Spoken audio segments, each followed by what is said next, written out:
Ating pong topic ngayon yung katanungan po ni Bong Santiago. Ako po ay may cyst sa ovary. Yan po ang ating topic ngayon. Mag-subscribe po kayo sa aking YouTube channel, Rose Alfonso. I-click nyo rin po yung bell para updated kayo sa aking health topic. Ganun din po sa aking FB, Facebook page, Patnubay sa Kalusugan. Paki-share lang nyo po, follow and like, no? I-follow, like, and share ninyo. Ngayon, dito pong ovarian cyst ay mga sako o mga supot na puno ng likido na nabubuo sa mga ovaryo.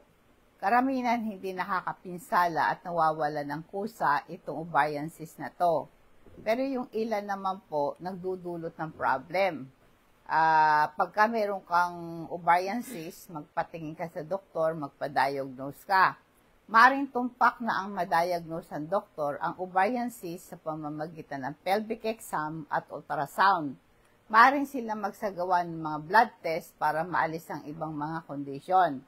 Kapag pinag-usapan po ang diagnosis ng ovarian cyst, ito'y nangangahulugan na ang doktor ay gagawa ng mga sumusunod para malaman kung mayroong kang cyst at kung ano ang uri nito. Yung pelvic exam, ito isang physical na pagsusuri kung saan nahawakan ng doktor ang yung tiyan at pelvic area para maramdaman ng iyong mga ovaryo at matukoy kung ano mang mayroong abnormalidad. Ngayon, ang ultrasound naman po, no, ito ay isang ginagamit ang sound wave para makaubuo ng larawan ng ovaryo. Makakatulong ito sa doktor makitang laki, hugis at lokasyon ng cyst. Yung blood test naman, para maalis ang ibang kondisyon na maaaring magdulot ng katulad ng sintomas. Malalaman mong may marker o nagpapahiwatig ng cancer, bagamat ito ay bihira. Sa madaling salita, ang pamamarang ito ay ginagamit para makumpirma ang pagkakaroon ng ovarian cyst. Tukuyin ang uri ng cyst, maalis ang ibang posibilidad sanhi ng sintomas. Ang mahalagang matukoy ang uri ng cyst dahil po may iba't ibang uri ng cyst. At ang panggagamot ay depende kung anong uring cyst meron ka. Meron tinatawag nating functional cyst. Ito'y follicular o karaniwang hindi nakakapinsala. Mga ito may kaugnayan sa menstrual cycle. Paalala po sa vitamin C, ang vitamin C po ay nagpapalakas ng ating immune system. Protektado ang ating katawan laban sa infection tulad ng trangkaso. Ang vitamin C po ay nakakatulong protektahan ng ating katawan dulot ng mga free radical. Ang free radical, ito po yung mga nagdudulot ng sakit tulad ng cancer, sakit sa puso, Alzheimer disease. Ang vitamin C, madaling gumaling ang sugat mo dahil tumutulong ang vitamin C sa pagbuo ng collagen, isang protina na nagpapagaling ng sugat at nagre-repair ng tissue at nagpapalusog ng ating balat. Ang vitamin C po ay tumutulong para makaiwas tayo sa pamumutla or anemia. At pang-iwas din sa sakit sa puso, ang vitamin C dahil nagpapababa ito ng BP, nag-improve ng blood flow, at nakakutulong sa pag-iwas sa sakit sa puso. Isa pa, pang-iwas sa katarata. Ayon sa pag-aaral, ang mga taong kulang sa vitamin C ay candidate po sila sa cataract. Ito po is uri ng sakit pagka may edad ka na kasi nanlalabo yung lente ng mga mata. Ang Super B complex, ito naman po ay combination ng iba't ibang family ng vitamin B complex. Ito po ay meron specific role. Ang Super B complex, maganda sa energy production tulad ng B1, B2, B3, B5, and B12. Ay mahalagang papel ito para ma-convert yung food into energy. At ang vitamin B complex tulad ng vitamin B9 at B12, mahalaga to sa malusog na utak at nervous system. At ang ito rin po ay vitamin B complex, ito'y nagre-repair ng cell, nagpapalusog ng ating balat, buhok at kuko. Kaya po ang vitamin B complex maganda rin po sa mga ninenervyos, At nakakatulong din po ito pambaba ng depression at anxiety. Kung buntis ka, maiwasan nyo po yung mga yung birth defect kapag meron kang vitamin B, super B complex kapag buntis ka. Sinasabi po natin, tukuyin ang uri ng ovarian cyst. Ibig sabihin nito, ang doktor kailangan malaman kung anong klaseng cyst na nasa ovaryo mo. Mahalaga ito as a paraan para ang panggagamot depende kung anong uri ng cyst meron ka. Itong nasabi ko po kanina, ang pangkaraniwang cyst, yung functional cyst. Ito po'y naugnay sa normal na menstrual cycle. Ang ovaryo, pag hindi ka nag-ovulate ng maayos, no? Pag hindi ka nag-ovulate ng maayos, pwede ka magkaroon ng functional cyst. Ano po ba yung ovulation? Ang ovaryo po ay may maliit na sako na tinatawag nating follicle na naglalaman ng itlog. Sa panahon ng ovulation, yung follicle na yan nagiging mature at pumutok, naglalabas ng itlog. At pag inilabas yung itlog, pumapasok yan sa fallopian tube kung saan maaari itong ma-fertilize ng sperm. Kung ang itlog ay na-fertilize, ito'y magiging fertilized egg at maglalakbay patungo sa matres para ma-implant. Kung ang itlog hindi na-fertilize, ito'y mamamatay, ito'y lalabas sa line ng matres. Ito dahilan bakit ka nireregla. Kailan nangyayari ang ovulation? Ang ovulation ay nangyayari sa gitna ng menstrual cycle, mga 12 to 14 days bago simula ng susunod na regla. Ang timing o ovulation ay maring mag-iba sa bawat babae mula sa buwan hanggang ang average menstrual cycle po ay 28 days. Ngunit ay maaring maging mas maikli o mas mahaba. May dalawang pangunahing uri ng functional cyst. Yung follicular cyst, nabubuo kapag ang follicle o ang sako ng naglalaman ng itlog ay hindi pumutok at naglalabas ng itlog at salip ay patuloy na lumalaki. Yun naman pong post-luteum cyst, ito'y nabubuo kapag ang tissue na natitira pagkatapos ng ovulation ay napupuno ng tubig. Karaniwan po ng functional cyst ay hindi nakakapinsala at nawawala ng kusa sa loob ng ilang menstrual cycle. Kaya kapag ang karaniwang hindi nakakapinsala ang mga ito, may kaugnayan sa menstrual cycle. Nangangahulugan, ang functional cyst ay kadalasang hindi nagdudulot ng seryosong problema. Ang kanilang pagbuo ay konektado sa normal na hormonal changes na nangyayari sa katawan ng babae tuwing menstrual cycle. Ang pagtukoy ng uri ng cyst ay mahalaga para malaman kung kailangan gamutin at anong klase ng gamot nararapat doon. Ang isa naman yung endometrioma. Naugnay itong endometriosis. Narito kapag ang pinag-uusapan mo ay endometrioma, naugnay ito sa endometriosis. Konektado ito sa ovarian cyst. Mahalagang maunawaan mo ang connection ng dalawang condition na to. Ang endometriosis, isang condition kung saan ang tissue na katulad ng lining ng matres, yung lining po ng matres ay endometrium, ay tumutubo sa labas ng matres. Ang tissue na ito ay maaring tumutubo sa mga ovaryo, fallopian tube at iba pang pelvic organ. Ang endometrioma, isang espesyal na uri ng ovarian cyst, nabubuo kapag ang endometrial tissue ay tumutubo sa loob ng ovaryo. Madalas itong tinatawag nating chocolate cyst dahil naglalaman nito ng maiitim na mumula-mulang kayumangging dugo na lumandugo mula sa endometrial tissue.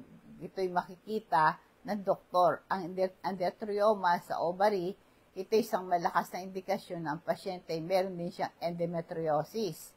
Makapalang matres at yung lining ng matres ay pumupunta sa ibang lugar. Ito nga, sa ovaryo. Ang endometrioma ay isang manifesto sa endometriosis sa loob ng ovaryo. Ang kanilang presensya ay maring nagdudulot ng pananakit ng pelvic area, nakaapekto sa fertility. Ang diagnosis ng endometrioma ay mahalaga para epektibong magpagmanes ng endometriosis. Mas simpleng salita, kung meron kang endometrioma, malakas itong nagpapahiwatig na meron ka ring endometriosis. Paalala mo na po sa crystal oil. Ang crystal oil natin ay nakakatulong po sa pampaginhawa ng sakit at pamamaga, dulot ng arthritis, pananakit ng kalamnan at sakit ng ulo. Nagpapabuti ito ng tulog. Ang crystal oil kasi, ang aroma niyan, nagpapabuti ng tulog mo. Nakakapag-alis din ito ng decongest, na alis ng bara sa ilong. Nakakabuti sa iyong paghinga. Kung masakit ang tiyan mo, haplasan mo lang ng crystal oil, nakakaalis ito ng kabag, bloating, at yung sakit ng tiyan. Ito rin po ay nakakatulong sa pagkontrol ng pagsusuka. Hindi ka rin kakagatin ng lamok kasi hindi gusto ng lamok, tinataboy niya yung amoy nun. Kung nangangati ka mula sa kagat ng lamok, haplasan mo ng crystal oil, mawala ang kate. Ang isa rin pong supplement natin, activated charcoal. Ito'y pulbos ng galing sa kahoy, matigas na kahoy, baon na niyog. Ginagamit itong medisina. Maring makatulong yung activated charcoal sa pamamaga ng bituka, pinakabag ka, bloated ang tiyan mo. Kasi sinisip-sip ng activated charcoal ang gas at toxin sa bituka at meron din siyang antibacterial property, pumapatay ng uri ng bakterya sa bituka. Ito rin po ay gamot sa pagkalason, na food poison ka, na overdose ka sa gamot. Pang-control din ito ng diarrhea. Sumisip-sip ito ng sobrang tubig sa bituka, tumutulong sa pag-control ng diarrhea at pampabangon ng hininga kasi sinisip-sip yung bacteria at toxin sa bibig at nakakatulong sa pagpabangon ng hininga. Available po ito sa Patnubay, sa Kalusugan. No? Pwede kayong magpa-deliver at i-chat nyo lang ako sa aking Facebook page. Ang isa namang uri ng cyst, yung dermoid cyst. Ang dermoid cyst naglalaman ng iba't ibang tissue tulad ng buhok o balat. Ang dermoid cyst, teratomas ang tawag. Ang dermatoid cyst ay isang uri ng tumor nagmula sa germ cell. Ibig sabihin, nagmumula ito sa mga cell na may kakayahan mag-develop ng iba't ibang tissue. Dahil dito, ang dermoid cyst ay maaring naglalaman ng iba't ibang tissue na karaniwan makikita sa iba't ibang bahagi ng katawan, kasama dito yung buhok, balat at ngipin. Matatabang tissue, fatty tissue at minsan sa buto pa. Madaling salita, para itong hindi organisadong pagtubo ng iba't pang uri ng tissue sa loob ng ovary. Kadalasan, ito'y benign, hindi naman ito cancerous. Ngunit sa mga bihirang kaso, maaari itong maging malignant cancerous. Anong ibig sabihin po ng dermoid? Ang dermoid cyst ay kakaiba dahil sa dami ng ibang tissue maaaring nilalaman ito. Bagamat karaniwan, hindi cancerous, maaari itong magdulot ng komplikasyon dahil sa laki nito. O ito po ay, halimbawa, isipin mo ang isang cyst na maaring may kaunting buhok at balat, kahit ngipin o sa loob nito, iyon po yung dermoid cyst. Bakit mahalaga ang pagtukoy ng dermoid cyst? Mahalaga upang malaman tamang gamot. Kaya huwag yung sabihin ng dermoid cyst ay huwag mong baliwalain. Ang iba't ibang uri ng tissue tulad ng buhok o balat, ito'y tumutukoy sa isang uri ng ovarian cyst na may natatanging katangian dahil sa iba't ibang uri ng tissue na maaaring nilalaman nito. Kaya nga po, meron pang isa yung tinatawag nating cystadenoma. Ang cystadenoma, ito'y puno ng malilabnaw na o malapot na tubig. Nilarawan nito isang espesyal na uri ng ovarian cyst. Kaya nga po ito ay mga tumor na nabubuo sa ibabaw ng ovaryo. Ang katangian nito ay puno ito ng likido. Ang likido nito ay maaring may iba sa kapal o malabnaw. Ibig sabihin parang tubig o manipis. Malapot, ibig sabihin parang uhog o mas makapal. Maaring itong lumalaki ng malaki. Karaniwan po ng cystadenoma ay benign, hindi cancerous, ngunit ang ilan ay maaring maging cancer. Mahalaga po ay ang pangunahin nito ay ay ipa-check up, no? Pwede siyang maging malignant. Ang simpleng salita, isipin mo ang isang sako ng yung ovaryo ay puno ng tubig, na malagkit na tubig. Iyan po yung cystadenoma. Paalala po sa omega-3 fatty acid. Ito yung mahalagang taba na maaring benepisyo sa kalusugan. Ang pangunahing benepisyo po ng omega-3 sa kalusugan ng puso, bababa ang cholesterol mo, triglycerides mo, at nagdudulot ng sakit sa puso. Ibaba ito ng presyon ng dugo. Nakakatulong po ito para kung high blood ka, bababa yan at maiwasan ng paglapot ng dugo. Maiwasan din yung blood clot. Kasi yung blood clot na yan, pwedeng mag-cause ng stroke at heart attack. Nakakatulong ito para tumaas ang good cholesterol mo. Maganda din ito sa kalusugan ng utak. Mahalaga itong omega-3 sa pag-unlad ng utak, makakatulong sa memory at cognitive function. Kung meron kang depression at anxiety, maganda mag-take ka ng omega-3.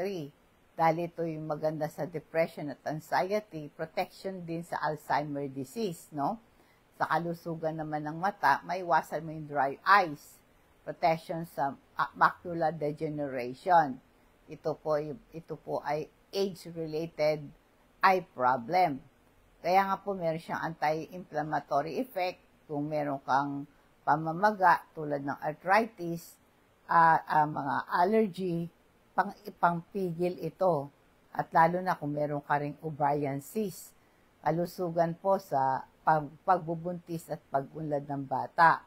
Kaya nga po, maganda po na maiwasan ng panganib sa postpartum depression kung ikaw ay nanganak na. Ipaalam po sa akin ang pangalan at address nyo at CP number nyo kung gusto yung magpa-deliver ng ating mga health product. Pa-deliver po natin yan sa mga rider, cash on delivery, i-charge po sa inyo ang shipping fee. Yan po, no? Inuulit ko kung meron kayong ovarian cyst, no? Kailangan po ay maipaalam niyo sa doktor niyo, magpa-check up kayo, magpa-ultrasound kayo, para sa ganun malaman kung anong klaseng cyst meron kayo. Alam mo, nakakatulong po yung birth control pills para maiwasan ang pagbuo ng mga functional cyst. Nakakatulong ang pain reliever para maiwasan mga discomfort. Kailangan din po ang operation kung kailangan, malaki o maliit. Kung ito po ay kailangan para maiwasan na maging cancer pagdating ng panahon.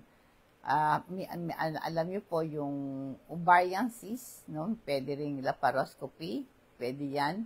Ito isang minimally invasive procedure. Pwede ring laparotomy, isang malawak na operasyon. Kailangan din, syempre, patingin sa doktor. Ang matinding pananakit ng pelvic area mo, lalo na nagduduwal, nagsusuka ka, masakit ang tiyan mo, nilalagnat ka, nahihilo ka, nanghihina ka, mabilis ang paghinga mo, at saka kailangan po, pag may ovarian cyst ka, kahit hindi cancerous, mahalaga yung regular check-up na yung gynecologist para maagang detection or management. Kaya wag kayong matakot, no? Wag kayong matakot na magpa-check up.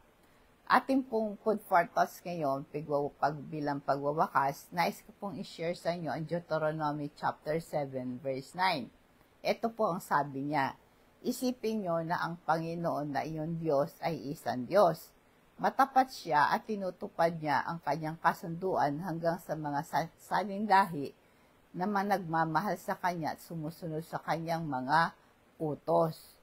Ang talatang ito po ay nagpapahayag na ang Panginoon, ang iyong Diyos, ay tunay na Diyos, isang tapat na Diyos. Pinahayag din ito, ang Diyos ay nag-iingat sa kanyang tipan, nagpapakita ng walang asawang pag-ibig na umiibig sa kanya. Kanyang mga utos hanggang sa 1,000 sanlahi ay mahalaga. Ang sabi ito ay nagpapakita ng katangian ng Diyos, dapat nating maasahan. Kaya pinapahayag po ng Diyos ang kanyang pangako, ang kanyang tipan, ang kanyang pag-ibig.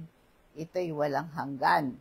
Nagpapahiwatig, sabi niya, pagpamagitan ng pag-ibig ng Diyos, pagsunod sa kanyang kautusan, sa madaling salita, nagbibigay diin ng katotohanan, Diyos ay maasahan at nagmamahal sa mga sumusunod sa Kanya. Magandang gabi po, nawa pong pagpapala patnubay ng Diyos sa sumatin, and God bless us all.